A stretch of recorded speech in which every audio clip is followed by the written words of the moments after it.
गौतम गायकवाड हा पुण्यातल्या सिंहगड जवळच्या किल्ल्यावरती मित्रांसोबत फिरायला गेला आणि खोल दरीमध्ये कोसळून बेपत्ता झाला अशी पहिल्यांदा बातमी आली।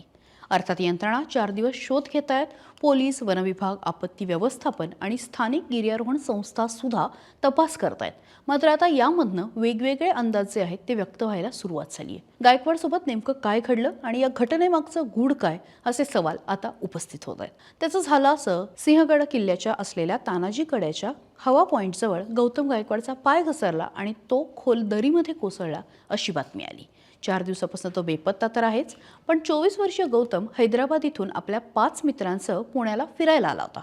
बुधवारी दुपारी 4:30 वाजता ते सिंहगडावरती आले आणि त्यावेळी संध्याकाळच्या सुमारास तानाजी कड्यावरती आले असता गौतम याने वॉशरूमला जायचं असं मित्रांना सांगितलं। बराच वेळ झाला मित्र वाट बघत बसले, मात्र तो आला नाही आणि त्यानंतर मित्रांनी त्याचा शोध घ्यायला सुरुवात केली। जवळच असणाऱ्या हवा पॉइंटजवळ त्याची चप्पल सापडली, मात्र तो दिसला नाही।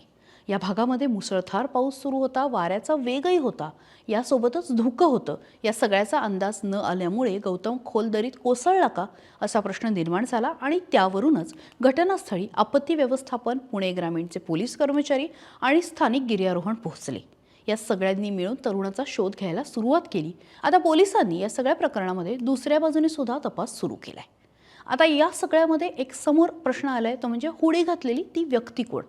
त्याचं झालं असं की काल हवेली पोलिसांनी वनविभागाच्या वनसंरक्षण समितीच्या कोंढणपूर इथल्या उपद्रव शुल्क नाक्यावरचं सीसीटीव्ही फुटेज तपासलं आणि त्यामध्ये गौतम बेपत्ता झाल्यानंतर 1.5 ते 2 तासानंतर एका व्यक्तीने हुडी म्हणजे टी शर्ट आणि त्याला जॉईन अशी टोपी असते ती डोक्यावरती घालून एका मोटारीच्या पाठीमागून चालत असल्याचं एक व्यक्ती जाताना दिसते। त्या व्यक्तीने तोंड सुद्धा लपवलेलं आहे।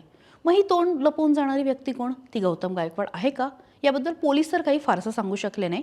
मात्र हे फुटेज त्याच्या नातेवाईकांना, ते मित्रमैत्रिणींना दाखवण्यात आलं आणि त्यांच्यामध्ये सुद्धा तो आहे की नाहीये याच्यामध्ये एकमत होत नाहीये। पण गौतम आणि त्याचे मित्र सिंहगडवर असताना त्यांनी काढलेला एक व्हिडिओ आहे आणि या व्हिडिओमध्ये पिवळ्या रंगाचा रेनकोट घातलेली जी व्यक्ती आहे ती गौतम गायकवाड आहे। कोंढणपूर टोल नाक्यावरती जे फुटेज मिळालेलं आहे, जे 2 सीसीटीव्ही आहेत, त्यामध्ये एक संशयास्पद व्यक्ती तोंड लपवून पळून जाताना दिसते। मात्र त्याचा जो वरचा टी शर्ट आहे किंवा जो रंगाचं कापड आहे तर ते पिवळं नाहीये, त्यामुळे परत एकदा कन्फ्युजन वाढत चाललेलं आहे। तरुणाचा शोध पोलीस अजूनही घेत आहेत। खरंच त्याचा काही अपघात झालेला आहे का हा एक प्रश्न आहे। तो स्वतः निघून गेलेला आहे का हा एक प्रश्न आहे।